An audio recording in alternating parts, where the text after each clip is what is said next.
are all fine. So before anything else, may I ask everyone to please stand. Althea, may you lead us a short prayer? Amen. Thank you, Althea. So before you take your seat, make sure that all the pieces of trash under your chairs are picked up.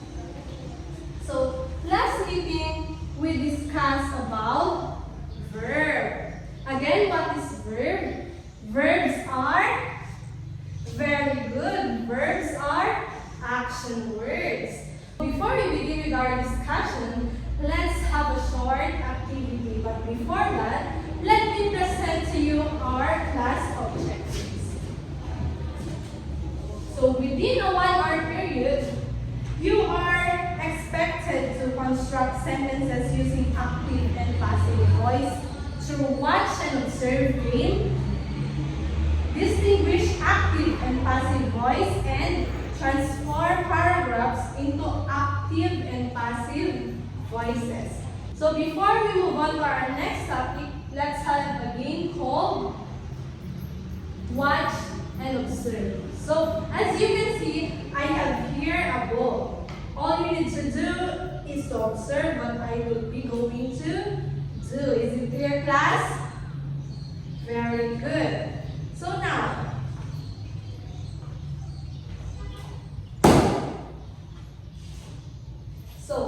what happened, class? Can anyone give me a sentence or construct a sentence that starts with my name?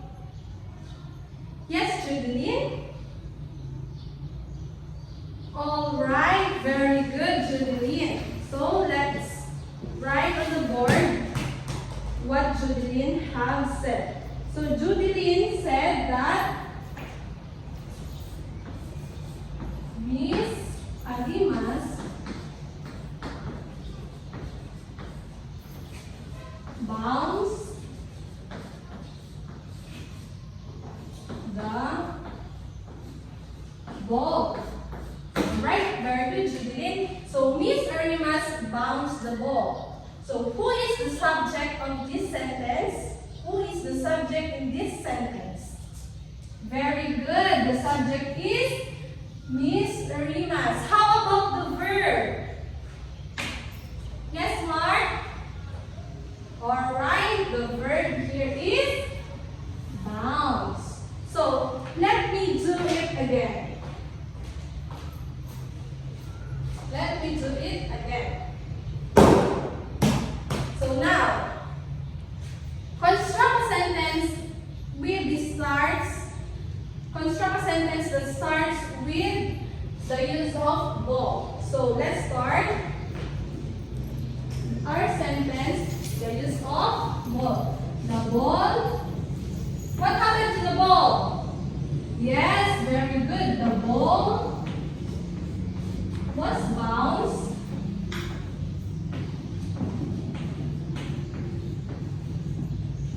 by Miss Arimas. Can you read it all together, class? The ball was bounced by Miss Arimas. Very good. So now identify the subject of the sentence. So the ball became the subject of the sentence. How about the verb?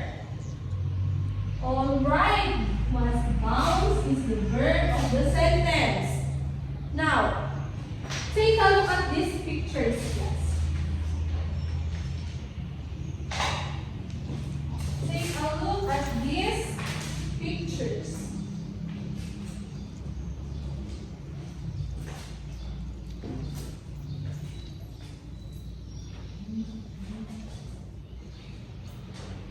Can you write a sentence based from the first picture? Can you write a sentence? Alright. Yes, Marco? Can you make a sentence out of this picture? Alright, very good. Marco said that the cat ate what's this? The mouse.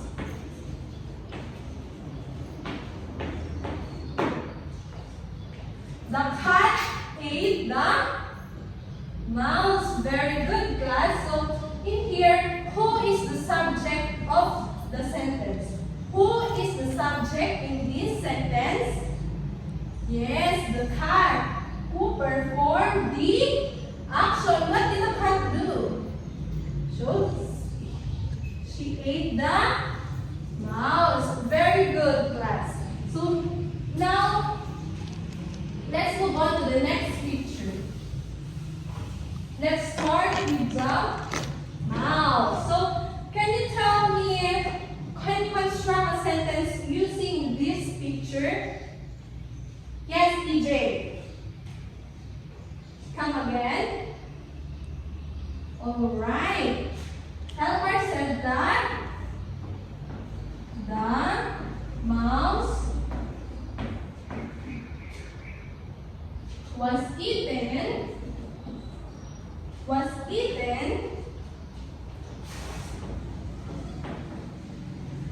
by the cat. Very good, Tama. So, based from the sentences that has given, what did you observe? Yes, class? What did you observe? There is a subject and a verb. Very good. Okay, so that is called a voice. When we say voice, it is a quality of a verb that shows whether the subject is the doer or the receiver of the action. Very good, class. So now we will tackle about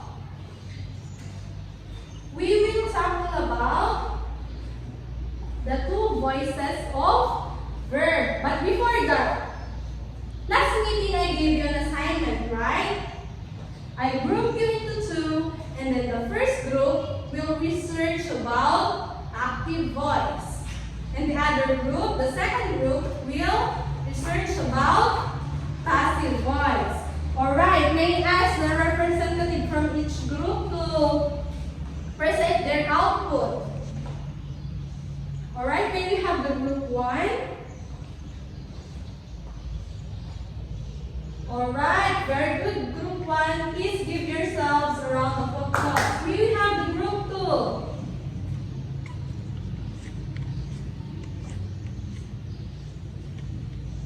Alright, very good, class. You did a great job. So give yourself a round of applause, please.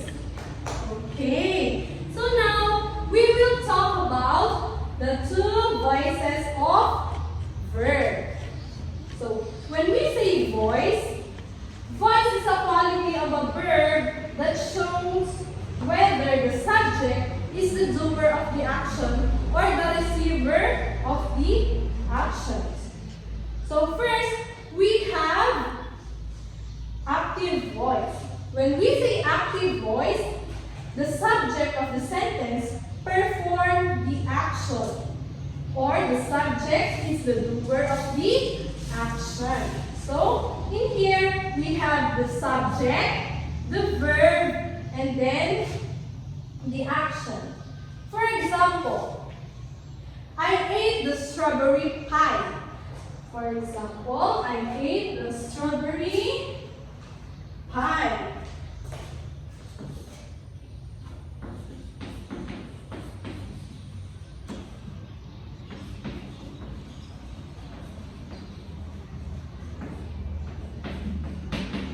Take a look at this example, class. So I ate the strawberry pie. Who is the subject of the sentence? The subject of the sentence is I.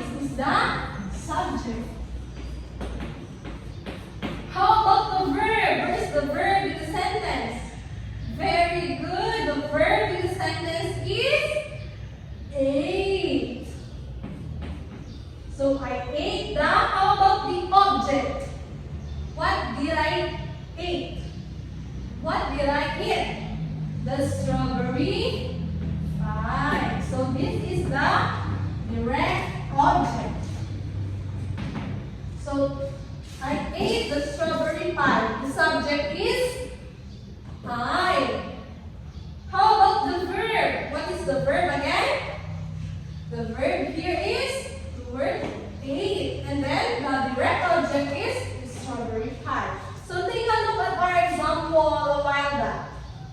So, the cat ate the mouse. Who is the subject of the sentence, class? Yes, Marjorie.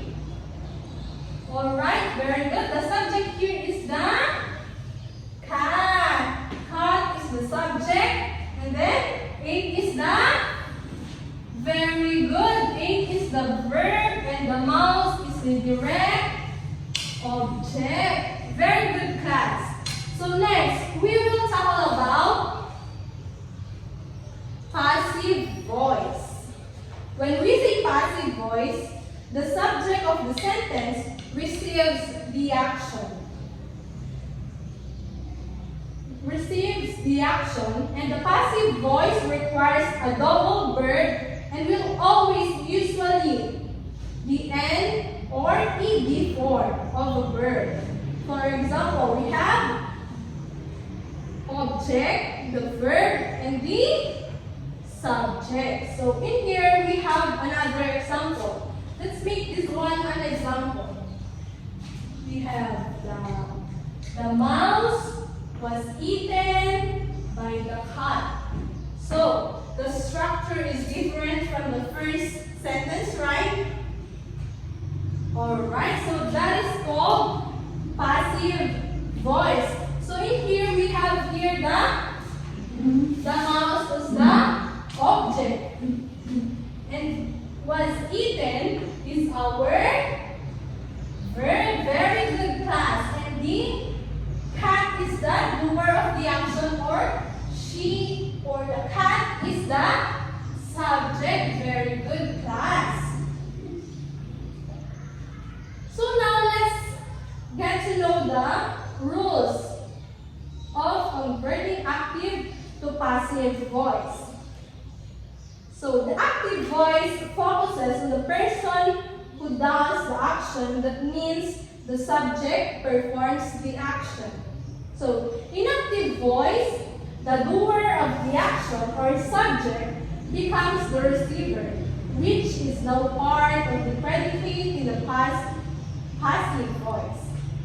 So use is, am, was, are, been, were, being, or past participle according to the tense. Yes. So put by before the direct object in the passive voice. So as you can see, we have here after the verb, after the main verb, we have the word by. So that means that the sentence is on the passive voice. Very good, class. So next, we will have general rules in converting passive to active voice. So the passive voice focuses on the receiver or the result of the action. Thus, the subject receives the action. So number one, in active voice, the receiver in the passive voice becomes the doer of the action. And then, remove the preposition by. So as you can see, we remove the preposition by in the second sentence. So it became the cat ate the mouse. So this sentence, the mouse was eaten by the cat. When we turn it into active voice, it will become the cat ate the mouse. Alright, did you understand, class?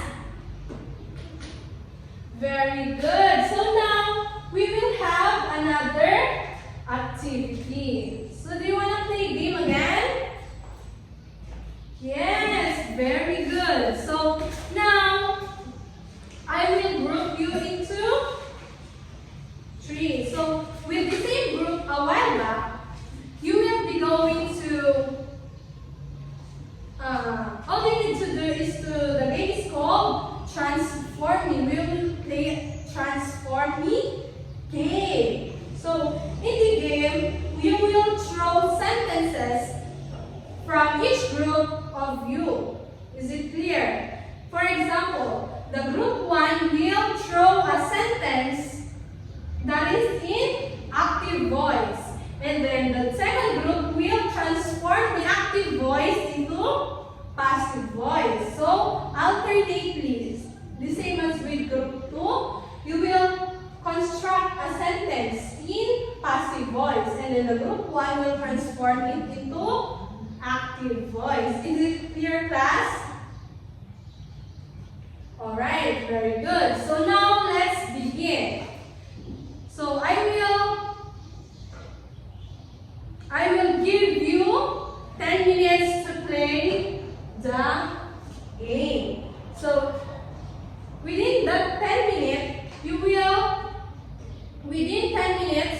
you will construct as many as you can. So the group that will get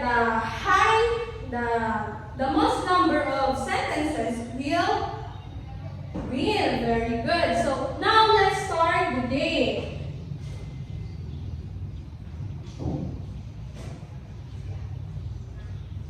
Alright, so time's up, class. So maybe give yourselves a round of applause. Alright, so now, as you can see, I have here a box.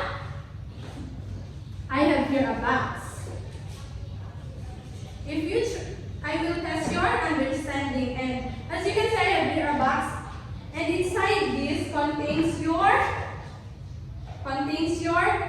pictures. Can you see your pictures? Yes.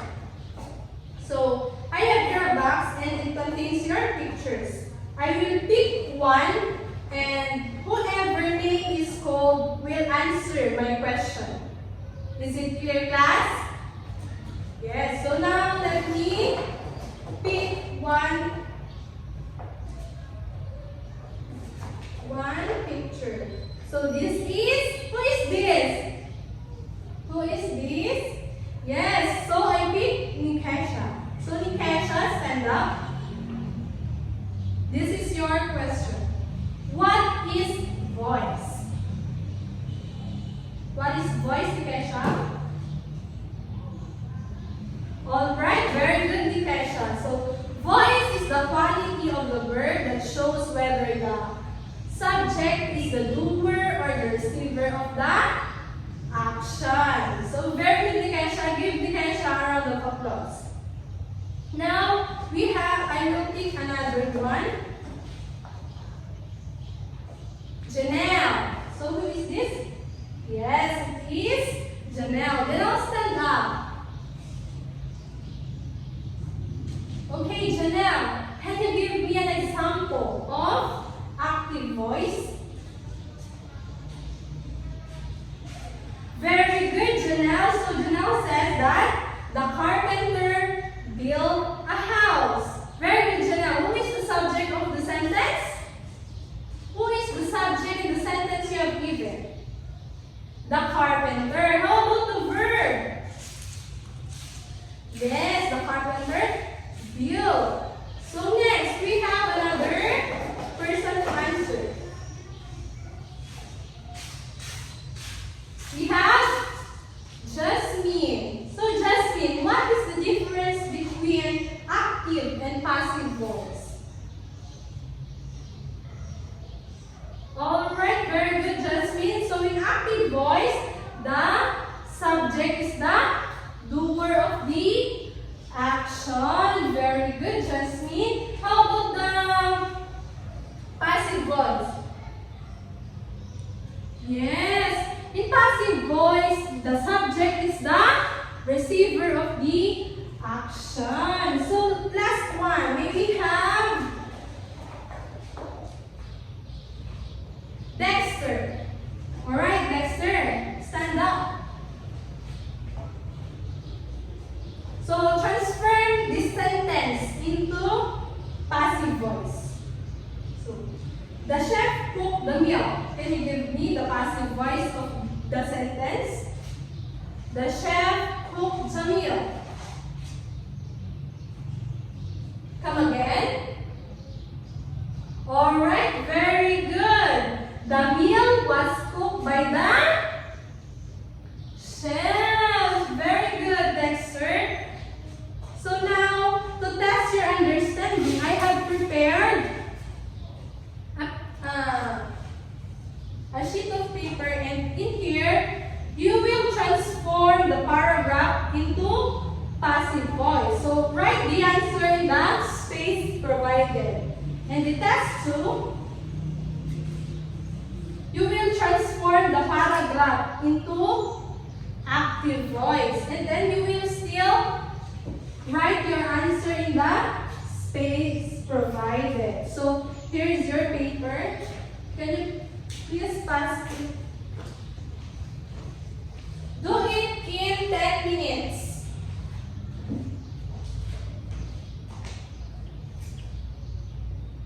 Are you done, class?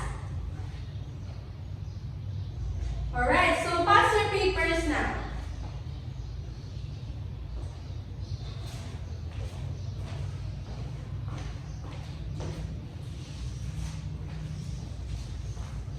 Alright, so for your assignment,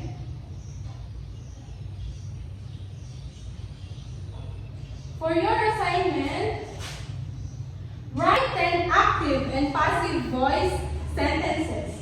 And for advanced reading, have an advanced reading about figures of speech. Write it in your activity notebook or your assignment notebook. Are you done, class? Alright. So